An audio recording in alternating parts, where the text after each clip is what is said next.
जी तो जनाबे वाली बात करनी थी न्यूक्लियोफिलिक एडिशन रिएक्शंस की, और कौन से वाले, बेस कैटालाइज्ड की और एसिड कैटालाइज्ड की।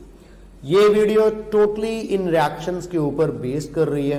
तो आइए जरा देखते हैं। सबसे पहले बेस कैटालाइज, मैंने आपको बता दिया इसका काम होता है एक वीक न्यूक्लियोफाइल को स्ट्रॉन्ग न्यूक्लियोफाइल में कन्वर्ट कर देना, ठीक है, ताकि न्यूक्लियोफाइल बासानी कार्बोनिल कंपाउंड पे अटैक करे और आपको एक अडक्ट दे सके। ओके, आपको पता होना चाहिए कि बेस कैटालिस्ट हमेशा एट द एंड कैटालिस्ट का काम होता है रीगेन हो जाना। इसका पहला रिएक्शन है हाइड्रोजन सायानाइड की एडिशन। हाइड्रोजन सायानाइड आता कहां से है, बनता कहां से है, इसका सोर्स क्या है, सोडियम सायानाइड और HCl। यानी कि आप लोग यूं समझ लो कि इस रिएक्शन के अंदर जो रिएजेंट है वो स्पेशली फ्रेश प्रिपेयर्ड होता है। यानी कि रिएजेंट पहले रिएक्शन करते हैं और रिएक्शन के रिजल्ट में सोडियम क्लोराइड और साथ में हाइड्रोजन सायानाइड बनाते हैं। दो चीजें बनती हैं। हाइड्रोजन सायानाइड में सायानाइड जो है वो एज ए न्यूक्लियोफाइल आएगा। और आपको यहाँ पे मजेदार बात बताऊं कि हाइड्रोजन सायानाइड में कार्बन जो है वो न्यूक्लियोफिलिक एटम के तौर पे काम करता है। Carbon act as nucleophilic atom.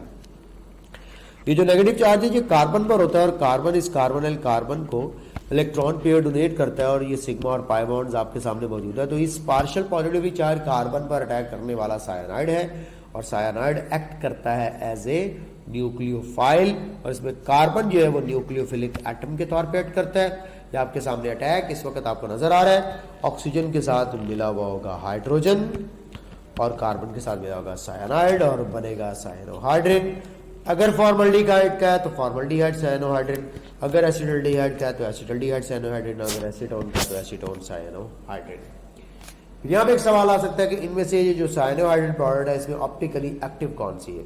जिसके पास कायरल कार्बन है, एक ऐसी कार्बन जो 4 डिफरेंट ग्रुप्स के साथ अटैच हो कायरल है। इसमें नहीं अटैचमेंट ऐसी क्योंकि इसमें ये 2 ग्रुप क्या हो गए सेम। इसका मतलब ये कायरल नहीं है तो ये ऑप्टिकली एक्टिव भी नहीं है। एसिटल्डिहाइड के साथ अगर आप चेक करें तो डेफिनेटली आप लोगों को यहाँ पे कायरल कार्बन दिख रही है क्योंकि आपको 4 डिफरेंट ग्रुप्स नजर आ रहे हैं जो कि आप लोग यहाँ पे मुलाहिजा फरमा सकते हैं। तो ये डेफिनेटली कायरल कार्बन होगी और कायरल कार्बन होने के नाते ये ऑप्टिकली एक्टिव भी होगी। इसी तरह एसीटोन में 2 सेम मिथाइल ग्रुप अटैच होने की वजह से ये भी ऑप्टिकली एक्टिव कंसिडर नहीं होगी। इंपॉर्टेंस के ऊपर बात हो जाए, ये जो सायनोहाइड्रिन बनते हैं they are the sources of alpha hydroxy carboxylic acids. Hydrolysis of cyanohydrin produce carboxylic acids. क्योंकि रूल याद रख लीजिएगा, जिस जगह पे आपको सायानाइड ग्रुप नजर आ जाए उस सायानाइड ग्रुप को आप जब भी एसिडिकली हाइड्रोलाइज करवाएंगे, यानी कि ये जब भी ट्रीट किया जाएगा H3O पॉजिटिव के साथ, तो आपको हमेशा कार्बोक्सिलिक ग्रुप मिलेगा। क्या मिलेगा? Carboxylic group.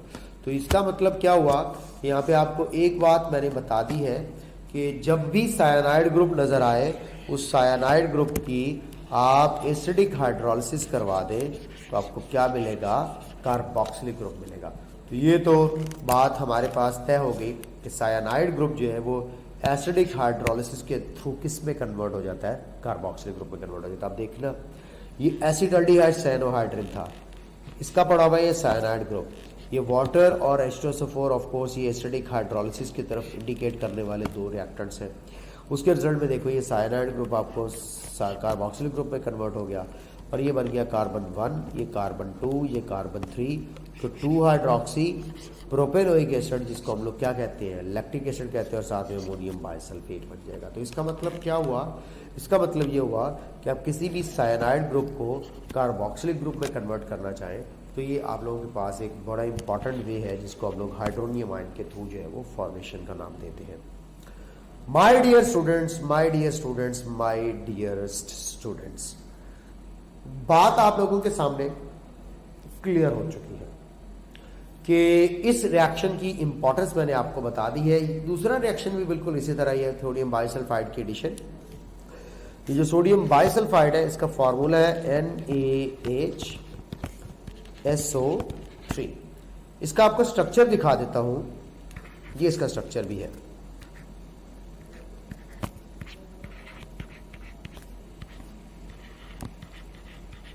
जी जनाब, इसका स्ट्रक्चर इसमें सल्फर 4 बॉन्ड बनाए हैं और एक इसमें लोन पे रखे हुए हैं। सबसे पहला सवाल तो याद रखिएगा कि यहाँ पे न्यूक्लियोफिलिक एटम कौन है जिसने एज ए न्यूक्लियोफाइल एक्ट करना है, तो मैं आपके सामने इंडिकेट कर रहा हूँ सल्फर एटम, क्योंकि इसकी इलेक्ट्रोनेगेटिविटी लो है और यही अपना इलेक्ट्रॉन पे डोनेट करता है। और मैं कह देता हूँ कि न्यूक्लियोफिलिक एटम सोडियम बाइसल्फाइड के अंदर सल्फर है। न्यूक्लियोफिलिक एटम सोडियम बाइसल्फाइड में सल्फर है, ठीक है जी। तो ये यहाँ पे न्यूक्लियोफिलिक एटम होता है, ठीक है बेटा।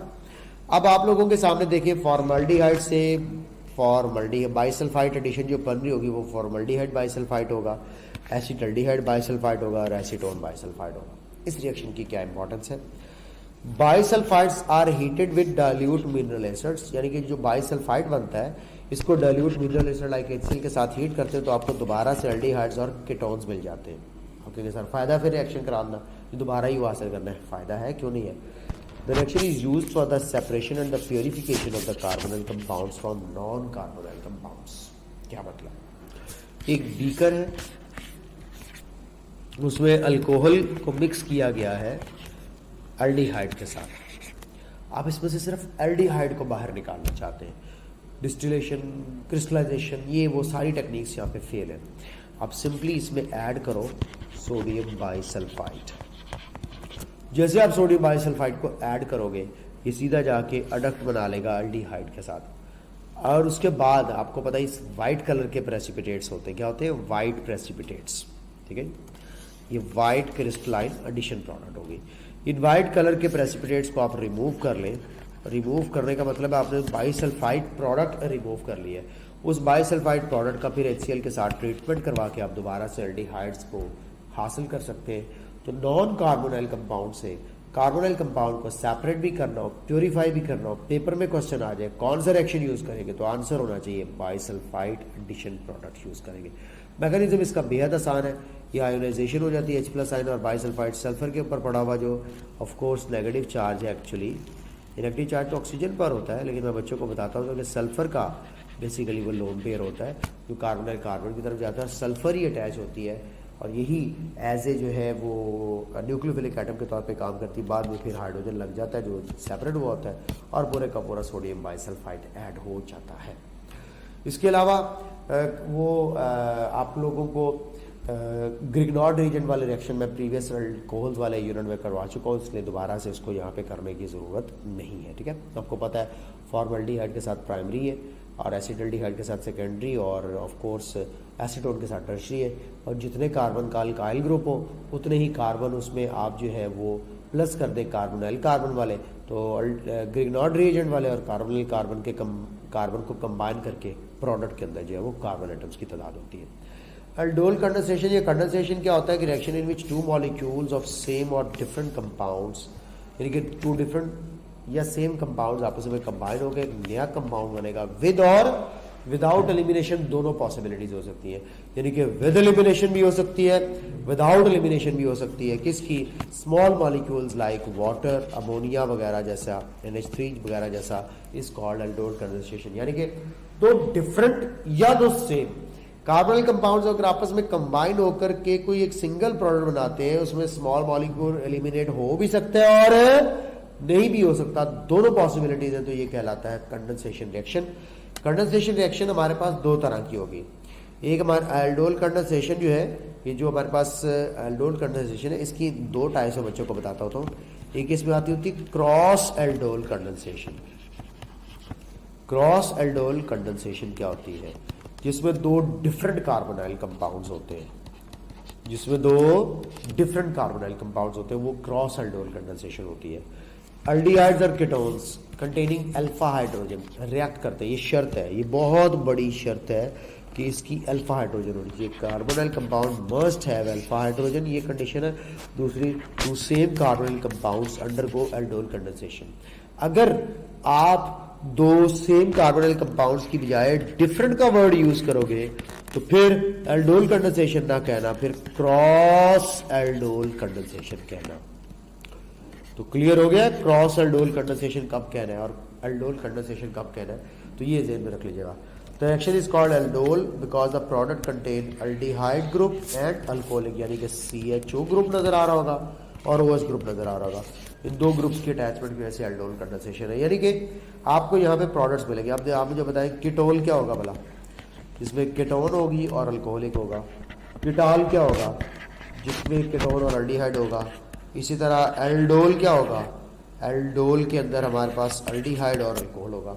इसका मतलब आपको पता चल गया काजल और काजोल में क्या डिफरेंस है। ठीक है, काजल और काजोल में क्या डिफरेंस है, एक काजल है और एक काजोल है। काजल काजल काजोल काजोल काजोल, वो जो शाहरुख खान करता होता है। ठीक है, क्लास में एक दफ़ा ये मैं बात बता रहा बच्चों को, मेरे में आइडिया है, मैंने कहा यार वो आप लोगों ने दिल वाले दुल्हनिया ले जाएंगे मूवी देखी है, उसमें वो एंड वाला सीन ट्रेन के अंदर जिसमें शाहरुख खान यूँ ट्रेन में हाथ बाहर निकाल के आवाज़ दे रहा होता है काजल काजल काजल। तो एक मोहतरमा कहती हैं सर आप गलत कह रहे हैं। मैंने कहा क्या हुआ, कहती सर वो काजल काजल नहीं कहता, वो सिमरन सिमरन कह रहा होता है। ठीक है, तो आप लोगों ने याद रखी हुई है बातें मतलब मूवीज के डायलॉग के अंदर आप लोगों ने ऐसी ऐसी चीज़ें याद रखी हुई हैं जहाँ पे हम भी खामोश रह जाते हैं कि आप लोगों ने बड़े अच्छे तरीके से चीज़ों को याद रखा। तो केमिस्ट्री तो फिजिक्स भी यानी चंगे तरीके से पढ़ लो तो बेटा एडमिशन हो जाएगा थोड़ा।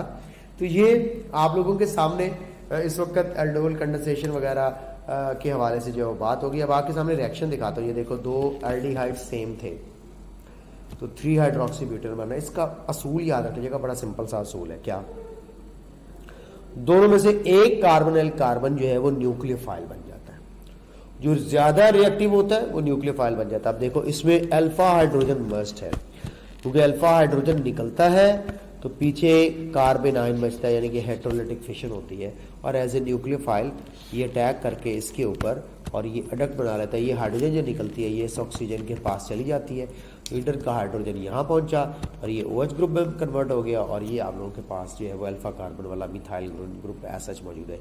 ये बना 3 हाइड्रोक्सी ब्यूटेनल। 2 प्रोपेनल को कंबाइन किया तो 3 हाइड्रोक्सी 2 मिथाइल पेंटेनल बन गया। या पेंटेनोल नहीं है, पेंटेनल है। उसके बाद 2 एसीटोन के अंदर देखें तो आप लोगों को 4 हाइड्रोक्सी 4 मिथाइल, ये देखें यहाँ से फिर वही बात है, ये हाइड्रोजन आपने सिंपली ऑक्सीजन के पास शिफ्ट कर देनी है। लो जी, ये हाइड्रोजन तो गई ऑक्सीजन के पास। ये एज ए एनाइन जो है न्यूक्लियोफाइल के तौर पर ऐड करेगा इस कार्बोनिल कार्बन पे। तो ये देखो कार्बोनिल कार्बन के साथ जुड़ा और आपके सामने देखें 1 2 3 4 5, तो 4 पे हाइड्रोक्सी है, 4 पे ही मिथाइल है और पेंटानोन आपको नजर आ रही है। कार्बोनिल कार्बन की नंबरिंग की बेस पर बात हो रही है। तो ये था एल्डोल कंडेंसेशन रिएक्शन के हवाले से एक इंपॉर्टेंट पॉइंट। इसकी इंपॉर्टेंस क्या है, जब आप एल्डोल प्रोडक्ट को हीट करते हैं तो ये वाटर लूज करती है और वाटर लूज करके ये अनसैचुरेटेड कार्बोनाइल कंपाउंड बनाती है। ये आपके सामने देखें, ये आपके पास अल्फा कार्बन है और ये बीटा कार्बन है। तो बीटा कार्बन से OH लूज हो रहा है और अल्फा कार्बन से हाइड्रोजन लूज हो रहा है। ये आप लोगों ने असूल याद रख लेना है, क्योंकि इधर गैमा कार्बन से भी हाइड्रोजन लॉस्ट हो सकता था, लेकिन ऐसा नहीं होता। हमेशा अल्फा कार्बन से हाइड्रोजन और बीटा से हाइड्रोक्सल लॉस्ट होता है। तो ये हाइड्रोक्सल और हाइड्रोजन लॉस होने के बाद आपको डबल बॉन्ड मिल गया। इसको क्रोटोनल्डिहाइड भी कहते हैं और इसका IUPAC नेम अगर हम देखें तो वो 2 और 3 के दरमियान डबल बॉन्ड है। तो 2 4 कार्बन की बेस पर ब्यूटीन और आगे एल्डिहाइड की बेस पर Al, तो 2 ब्यूटीनल बनेगा। क्या बनेगा, 2 ब्यूटीनल। ये इसकी इंपॉर्टेंस आ गई, यानी कि अनसैचुरेटेड कार्बोनाइल कंपाउंड्स को बनाने के लिए ये रिएक्शन यूज किया जाता है। इसकी कंडीशंस क्या बता दी मैंने, अल्फा हाइड्रोजन इसके अंदर जो है वो मस्ट है और इसके अंदर 2 कार्बोनाइल कंपाउंड में से एक जो है एज ए न्यूक्लियोफाइल ऐड करता है। अब देखो आपके पास एसिटल्डिहाइड भी हो और आपके पास प्रोपेनल्डिहाइड भी हो, ये होगी क्रॉस एल्डोल कंडेंसेशन। वैसे तो कंडेंसेशन की बहुत टाइप्स है, पर्किन है, इसके अलावा हॉफमैन्स, मतलब काफ़ी ज़्यादा कंडेंसेशन रिएक्शंस हैं, लेकिन हमारे इस लेवल से सिर्फ एल्डोल है। ये मोर रिएक्टिव एल्डिहाइड है, मोर रिएक्टिव। इसका मतलब क्या हुआ कि सबसे पहले एक्टिवेट यही होगा और एज ए न्यूक्लियोफाइल भी यही ऐड करेगा। तो कोई आपसे पूछे कौन सा carbonyl compound as a nucleophile add करता है, तो ज़्यादा रिएक्टिव होता है, ज़्यादा रिएक्टिव वो होता है जिसके अंदर कार्बन नंबर क्या होता है, कम होता है। तो ये आप लोगों को एल्डोल कंडेंसेशन रिएक्शन के हवाले से पॉइंट बता दिया। बाकी मैकेनिज्म मैंने आपको आइडिया दे दिया है कि सबसे पहला पॉइंट यही होगा, कार्बन आयन की फॉर्मेशन जो इस वक्त आप लोगों को सामने मैंने बना के दिखा दी। और कौन सा कार्बोनाइल कंपाउंड जो है वो कार्बन आयन बनाता है, डेफिनेटली जो ज़्यादा रिएक्टिव है। पहला, अगर आप स्टेप के नाम याद रखना चाहते हैं तो मैकेनिज्म का पहला स्टेप होगा रिमूवल ऑफ हाइड्रोजन आयन यानी कि डीप्रोटोनेशन, डीप्रोटोनेशन। उसके बाद आप लोग अगर दूसरे स्टेप को देखेंगे तो attack of carbon ion as a nucleophile, तो कार्बन आयन का attack as a nucleophile second step हो जाएगा, attack of carbonyl carbon of second aldehyde to form alkoxide ion. तीसरा होगा अल्कोक्साइड आयन से removal of proton from the water, तो इसका मतलब ये स्टेप भी दोबारा प्रोटोनेशन होगा। तो पहला डीप्रोटोनेशन था, दूसरा जो है वो अटैक ऑफ न्यूक्लियोफाइल है, सेकंड है जी अटैक ऑफ न्यूक्लियोफाइल। तीसरे नंबर पर हमारे पास प्रोटोनेशन है कि वाटर से प्रोटॉन गेन कर लिया जाता है, तो प्रोटोनेशन है। और ऑफ कोर्स प्रोटोनेशन करने के बाद आपको एल्डोल मिल जाते हैं। तो 3 स्टेप्स हैं, deprotonation of carbonyl compound, attack of nucleophile या attack of carbonyl compound as a nucleophile, और प्रोटोनेशन। 3 स्टेप्स को आपने याद रख लेना। Cannizzaro's reaction, aldehydes having no alpha hydrogen react करता है अल्कली के साथ और अल्कोहल और कार्बोक्सिलिक एसिड का सॉल्ट बनाता है, जिसको कैनिज़ारोस रिएक्शन भी कहते हैं, डिस्प्रपोर्शनेशन भी कहते हैं, सेल्फ ऑक्सीडेशन रिडक्शन कहते हैं, साइमल्टेनियस ऑक्सीडेशन रिडक्शन रिएक्शन भी कहा जाता है। ठीक है। अच्छा, इसमें अब आपने याद कर रखना कंडीशंस। अल्डिहाइड जिसमें कोई अल्फा हाइड्रोजन नहीं है शो करेगा, 50% NaOH होगा, इसको सेल्फ ऑक्सीडेशन रिडक्शन कहते हैं। और एक अल्डिहाइड रिड्यूस होकर अल्कोहल बनाएगा, दूसरा अल्डिहाइड ऑक्सीडाइज होकर एसिड बनाएगा। तो ये भी पेपर में सवाल आ सकता है कि अगर आप लोगों के सामने मैं रिएक्शन शो करूं तो 2 अल्डिहाइड्स थे, तो एक अल्डिहाइड अगर अल्कोहल में कन्वर्ट हो रहा है, दूसरा अल्डिहाइड अगर कार्बोक्सिलिक एसिड में कन्वर्ट हो रहा है, तो कार्बोक्सिलिक एसिड वाला ऑक्सीडाइज्ड प्रोडक्ट है, अल्कोहल वाला रिड्यूस्ड प्रोडक्ट है। क्योंकि आगे हम जाके पढ़ेंगे कि अल्डिहाइड्स और कीटोन्स रिडक्शन करके अल्कोहल्स में कन्वर्ट होते हैं और अल्कोहल्स ऑक्सीडाइज होकर अल्डिहाइड्स और कीटोन्स में कन्वर्ट होते हैं। दोनों एक दूसरे का ऑपोजिट रिएक्शंस हैं। देखो बेंजल्डिहाइड के पास भी ये जो कार्बन है इसके पास कोई अल्फा हाइड्रोजन नहीं है, फॉर्मल्डिहाइड के पास जो कार्बन है इसके पास वैसे ही अल्फा कार्बन ही नहीं है, तो अल्फा हाइड्रोजन कहाँ से आ गई। तो ये हमारे पास देखो बेंजाइल अल्कोहल जो है ये अल्कोहल है, ये रिड्यूस प्रोडक्ट है, और बेंजोइक एसिड का जो सॉल्ट है सोडियम बेंजोएट जो है ये हमारे पास जो है वो ऑक्सीडाइज प्रोडक्ट है। तो बात हो चुकी है क्लियर। एल्डोल कंडेंसेशन में कैनिज़ारोस रिएक्शन तक भी बात पहुंच गई।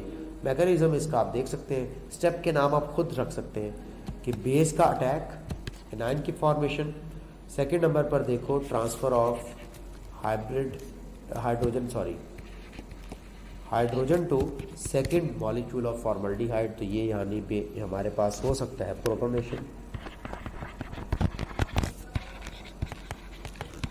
देखो यहाँ से ये हाइड्राइड आयन आ रही है, प्रोटोनेशन तो नहीं ना होना चाहिए, हाइड्राइड लिखना चाहिए,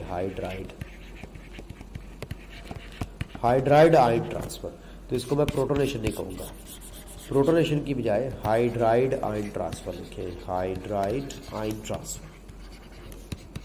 क्योंकि प्रोटोनेशन तो H+ आयन का ट्रांसफर होता है, यहाँ पे हाइड्राइड आयन ट्रांसफर है। फिर ये देखें मेथोक्साइड एक्ट एज ए बेस और remove H+ ion from formic acid, तो इसको आप कह सकते हैं डीप्रोटोनेशन। और एंड पे देखो फॉर्मेट आयन अल्कली के साथ रिएक्शन करके सॉल्ट बना लेंगे तो सॉल्ट फॉर्मेशन होगा। तो ये आप लोगों ने स्टेप्स के नेम याद रखें। पेपर में सवाल क्या आएगा मैकेनिज्म से रिलेटेड, कोई भी आपको स्टेप दिया होगा और उसका नाम आपसे पूछ सकता है। तो ये स्टेप, ये अगर स्टेप आपको फॉर एग्जांपल दे दे तो इसका क्या नाम होगा, डीप्रोटोनेशन।